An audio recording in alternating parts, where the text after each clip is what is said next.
It feels like just yesterday I was recording the first one of these, but here we are, the midway point of 50 Shades Freed. If you remember, at the end of last chapter, Grey surprised Anna with a trip to Aspen with a few of her friends, and it was really kind of a spur of the moment, I'm sorry that I abused you so hard kind of trip. This chapter begins with the whole Grey family landing safely and not dying. Next time, guys. They actually go on to congratulate the pilot at great length for successfully landing the plane and not crashing and killing everybody. And also being good at math. I don't know why that's a thing that happened, but it is. Seriously, from now on, I'm going to think of Aspen as the land of 1,000 useless details. We get everything from Grey thanking the pilot that flew them there to knowing that they rented a minivan to get to the house, and would you know it, that Aspen has trees and like blue skies and stuff. They discuss skiing some more, even though we've already established that that is not going to be a thing that happens because it is summer. Ethan asks if she's ever been to Aspen before, and she says no, but that she hopes that Christian will teach her how to ski, and he says don't bet on it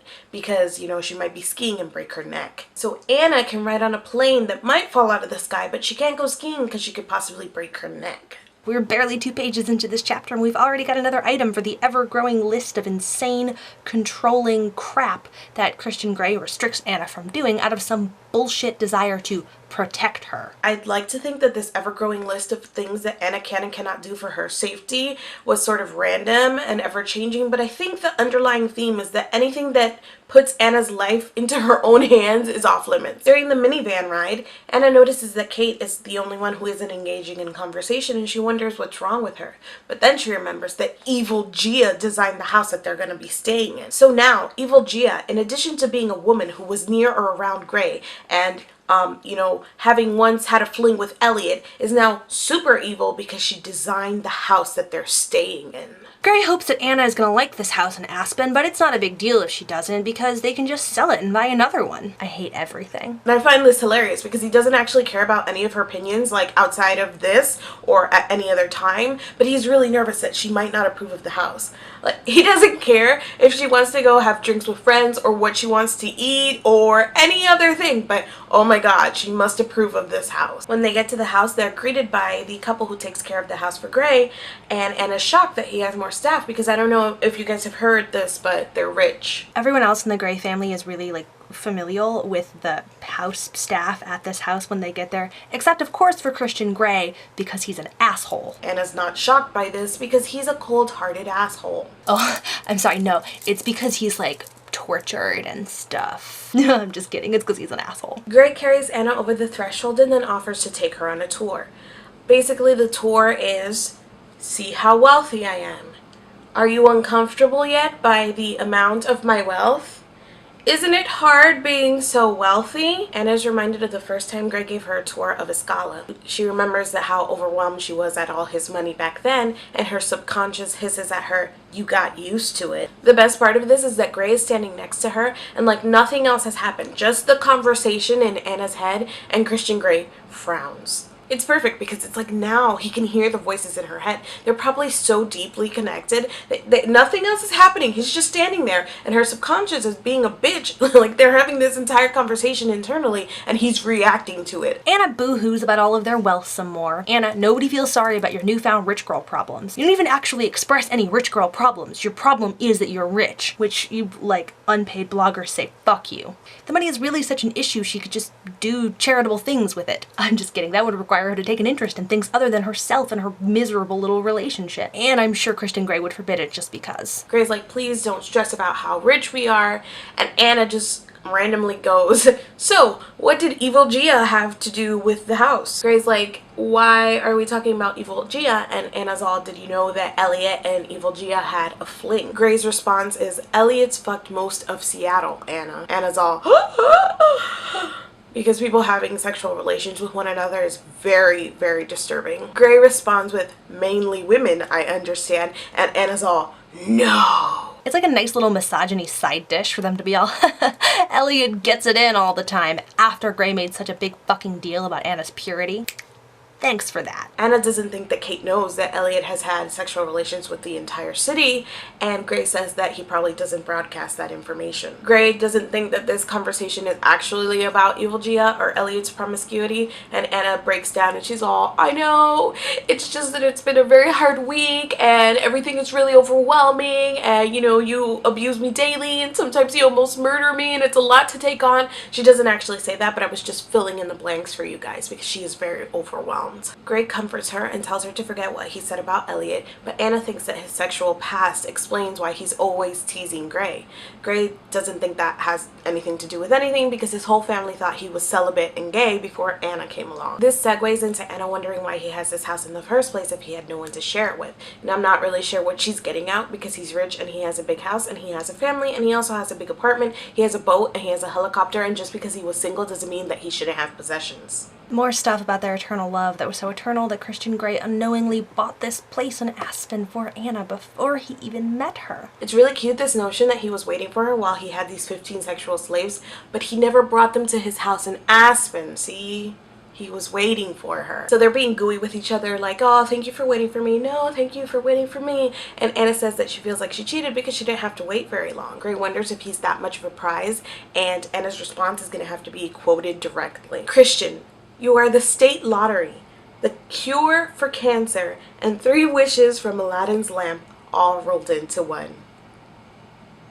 Are you freaking kidding me right now? This bitch just called him the cure for cancer. Just in case anybody out there is wondering, there is no cure for cancer, and if there was, I highly doubt that it would be this abusive son of a bitch. I can't imagine a person with cancer reading this book and seeing that line and being like, oh, he's like the cure for cancer. It doesn't say, Christian, you are so precious like the cure for cancer. It says, Christian, you are the cure for cancer.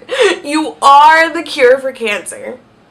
Hey, maybe that's what Christian Grey smells like, is like medicinal. I'm sorry, it just really bugs me.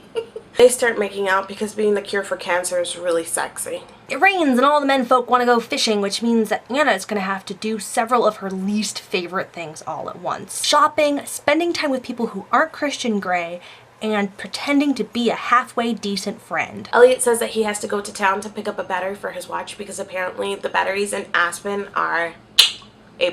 Kate gets irritated by the idea of their babysitting security detail, but Anna tells her to let it go, and she does. Anna's worried that Gray's gonna be mad at Kate, because she might be rubbing off on Anna, like with her having a backbone and stuff. She had just promised to be a better abuse victim, too. We cut to later in town, and the girls pick out a dress for Anna, and then they're trying on their own dresses. As the girls are in the dressing room, Anna's kind of wandering around the store, and she sees out through the window that Elliot is coming out of the jewelry store across the street. And who's with him? Evil Gia. What does this bitch do this time? She laughs animatedly. She throws her head back and she gives Elliot a kiss on the cheek. Man, this bitch is evil. Anna freaks out about whether or not to tell Kate that she saw this, and we're supposed to believe that she's being like extra awkward, but the girls don't notice because Anna is always this difficult to be around. So after all that, they buy whatever dresses and shoes and stuff they're buying, and then apparently Anna's rich. I don't know if you guys have heard that yet, but she's really shocked by the price of the dress, but it's okay, guys, because she is now rich. Rather than actually telling her, she decides to ask Kate how things are with Elliot. Kate doesn't really want to talk about it right then, but it's definitely a bad news bears answer. Anna decides not to tell Kate then because she's sad, and also because this dramatic reveal of such non-information is how E.L. James does plot. Back at the house, the girls talk, and apparently after the incident that Anna refers to as Cocktail Gate, Christian called Elliot, who called Kate, and I don't even understand this argument that they're having, but apparently that incident meant that they were that Elliot and Kate are now in a fight. We've spent so much time with Christian Grey's inappropriate, murdery, abusive behavior that I have started to kind of like wrap my head around psycho logic, which is to say that like whatever the inappropriate thing to do is always what Christian Grey will do.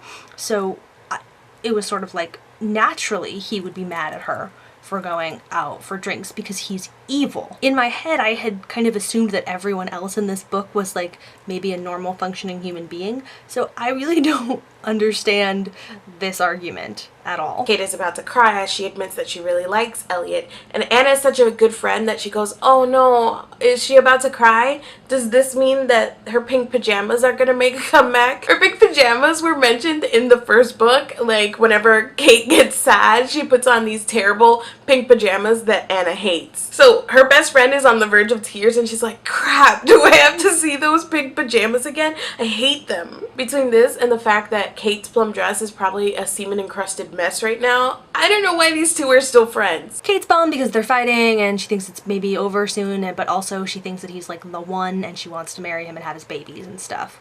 Shots for another baby reference. We aren't actually referencing Anna being pregnant, but I just approve of interjecting shots. We get another cut to later in the evening and the fire that they have going is burning down. Anna wants to go get more firewood and she's directed into the garage where they keep it. Elliot comes into the garage and this entire scene he's being really creepy and I don't know why. Elliot wants to know if she wants to go for a ride on the bikes and she says no because she doesn't think Gray will be very happy if she does. This is basically just another reminder of Anna's promise to be a better abuse victim. You know, on account of her being unable to do anything without her husband's permission. Now Kate comes into the garage and she's like, oh Elliot, you're back. And Elliot's like, yeah, I was chatting with Anna, but there's a lot of tension. And I know that because James told us there's a lot of tension. Now Gray arrives and he's in the garage and he's wearing the coveralls that he bought in the hardware store back in chapter 2 of the first book. I clearly remember this. Like I'm a little upset that I remember this like so clearly with chapter and everything, but I do because it was the chapter where he goes and he buys cable ties, masking tape, and rope, and it was like the most murdery purchase of all time. He bought the roofies right before getting to the hardware store. Christian and Elliot babble about the dirt bike that Anna can't ride. This is all interrupted by a rare moment of excellence from Kate, who's all, listen, I'm all for standing around discussing what Anna did next, but shall we go back inside? It's hilarious because we've been talking about what Anna did next for the past year and few months. You are so right, Kate. This is not very interesting at all. Anna and Christian go directly to their room to fuck and take a bath. Mid-bath time, Anna tells Gray that she saw Evil Gia in town with Elliot. He kind of pauses, but then he assures Anna that they're only friends because he's pretty sure that Elliot is stuck on Kate. Later, Anna gets dressed and freaks out about whether or not Christian Grey will let her out of the house in her very short dress. You know, because this chapter is just trying to remind us that Anna is living up to her promise and giving up on any pretenses of having free will. So, she emails Gray, who is in the other room. I can understand maybe picking up the phone, like, for real, me, I would be like, hey, Gray, can you come in here? Like, I would shout. That's just me, whatever. But maybe you don't want to shout into the next room. You can pick up the phone and maybe give it a little call and say, hey, can you come in here? Or maybe even shoot off a text, like, hey, did you come in here? Why would you email someone in the next room? The subject line is, does my butt look big in this? So it's not even like, come here, like a 2-second email. Like, she thought out the punchline of the subject line and then she signs it, yours, Mrs. Gray. Like, it's a full-on email to somebody in the next room to tell them to come in here. I swear to God. And Gray responds, like, he doesn't just come in and like, oh, let me see. No, he responds, he's like, I doubt your butt looks big in that, but I will come in and examine it.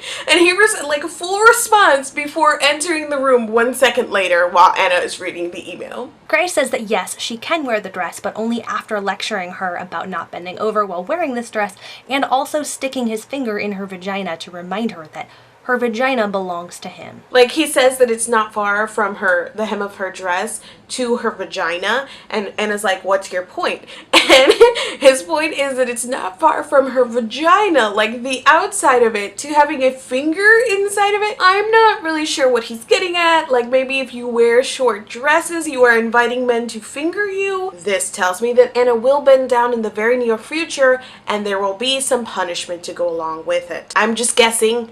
I did not read ahead. But generally, if you guess that Anna will be punished for something, you have a good chance of being right. The gang all go out to dinner, and Anna makes some half-hearted observations about the people around her, most notably that Elliot seems nervous. Finally, the chapter does actually end with Elliot proposing to Kate. So, yay! Halfway there, guys. Halfway there.